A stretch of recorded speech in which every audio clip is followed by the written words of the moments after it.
surfaces here in Woodland Park. Our Chamber of Commerce camera showing you that. Ground temperatures are starting to cool just a bit more. We're hovering in the 30s, so you can kind of see a little bit of slush on those roadways there. The camera's freezing up just a bit, but we will start to get more snow sticking to some of these hard tops over the next couple of hours, especially as evaporative cooling continues to take place and more of these intense snow bands continue to move through. Let's take you over to the radar right now and show you where we're looking at more of the intensity across northern Taylor County and actually into the Palmer Divide. Area is where we're going to see the heaviest of snow. This is going to primarily be an event that will impact mountain terrain areas and northern El Paso County a bit harder. So it's going to be a mountain event, if you will. We will get some snow at lower terrain areas. I just think more of it's going to melt before it starts to stack up, and it may not look that impressive in the morning. So just something to keep in mind.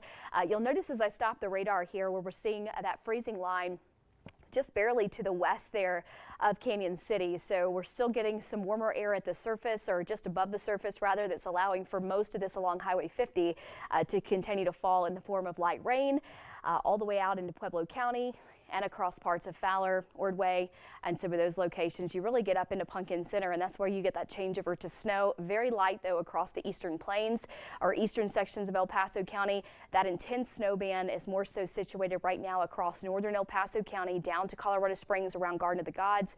And then it starts to lighten up as you get a little bit closer to the Broadmoor area and Fountain. So right through areas into Academy, Main Street, and then back up into parts of Fillmore and Rock Rimmon is really where the snow is a bit more intense. And then along Highway 83, we'll have to check out what conditions look like there, but likely those road temperatures are still in the 40s for parts of Highway 83. Let's take you back to Woodland Park. Of course, you'll notice we're still getting some of the heavy snow in the Taylor County areas.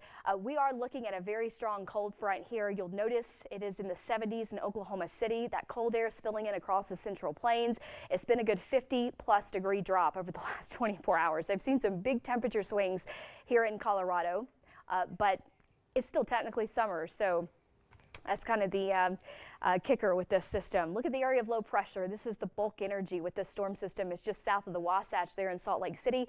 So that main area of lift is across parts of the high country still, and that is what we're starting to see kick in here across Taylor County, and more of those intense snow bands as that area of low pressure starts to migrate a little bit farther north and east. That will allow for more moisture and energy to move across Interstate 25 overnight tonight. Satellite radar kind of shows you where that corresponds to what's happening at the surface with, I believe Heather was saying Monarch Pass has been shut down. Some of those areas just across the high country are experiencing some pretty treacherous conditions. This is a look at those road temperatures right now. We've also had some reports of some accidents. It's an unofficial report at this point, but southern Taylor County around Cripple Creek, we're still verifying that. But you can see ground temperatures dropping closer to freezing, and certainly seeing the snow start to stick to some of those grassy surfaces and the roads. Temperatures in the 40s and 50s in terms of those road temperatures across El Paso County. As we said before, though, as we fall into the evening hours and we start to see more intense snow bands moving across I-25, it will help to cool things down pretty rapidly. So I do think we could have some localized impacts on those roads late tonight and through early tomorrow morning, especially considering the rate that the Colorado Department of Transportation starts to really get out and clear those roads. As of right now, they said they're just going to do a kind of a wait and see event. So that may mean they have to play a bit of a catch-up game later tonight. So neighborhood roads, side streets could be a little slushy in the morning, enough to cake in between your tires and make for some slick conditions. Across the eastern plains, it looks like warmer air just above the surface is going to be the component here that's going to allow for much less in terms of snowfall totals than what we were forecasting yesterday. So more of a wintry mix, freezing rain event, but you still don't want to let your guard down. As we say with freezing rain, it falls as liquid precipitation and then it freezes on contact. So that means bridges and overpasses could be pretty slick across Highway 50 and southeastern Colorado tomorrow morning. Notice through about 5, 6 o'clock, here we are closer to the rush hour time frame tomorrow. Really from a line from Los Animas west into I-25 and then Pueblo County north. The snow is likely going to continue and then shutting down closer to 7 a.m. in Colorado Springs. So still could mean some slick conditions out there even after the snow tapers off, but most of it will continue to come to an end tomorrow afternoon with still some off and on bursts of snow through tomorrow afternoon, but it won't be quite as widespread or consistent for tomorrow. This is a look at the future snowfall here. Probably overdoing it just a bit with the rate that it's melting. We may not end up with this much.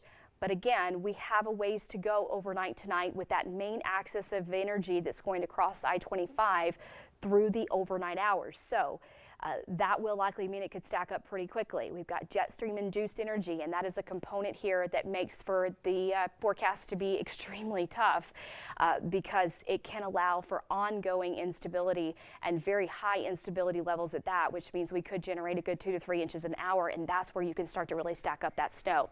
Again, across the southeastern plains, more of a wintry mix, freezing rain event likely. Hazardous travel likely overnight tonight. Heavy bands more so tonight. We will struggle to make it out of the 30s tomorrow. Wind chill, a little bit of a factor, but those winds start to die down. Tonight and tomorrow night, temperatures at or below freezing. So continue to keep your plants, your vegetation, your pets, all those things inside tonight. We will start to see decreasing clouds and increasing sunshine by Thursday, allowing for a warmer or milder temperatures, thank goodness. And then we're going to be back up into the 60s for the weekend for Woodland Park and slowly start to rinse out some of the cold air at the surface. But I got to tell you, we were in a pretty bad situation here with the smoke particles in the air and how dense it was. It was raining ash north of Denver yesterday in Fort Collins. It looked rather apocalyptic at 1 o'clock yesterday afternoon. So it was starting to get really bad down here as well. So the silver lining to this front is and will continue to be the fact that it's really flushed out a lot of this very hazardous smoke. Well, not much of a silver lining from Wall Street today.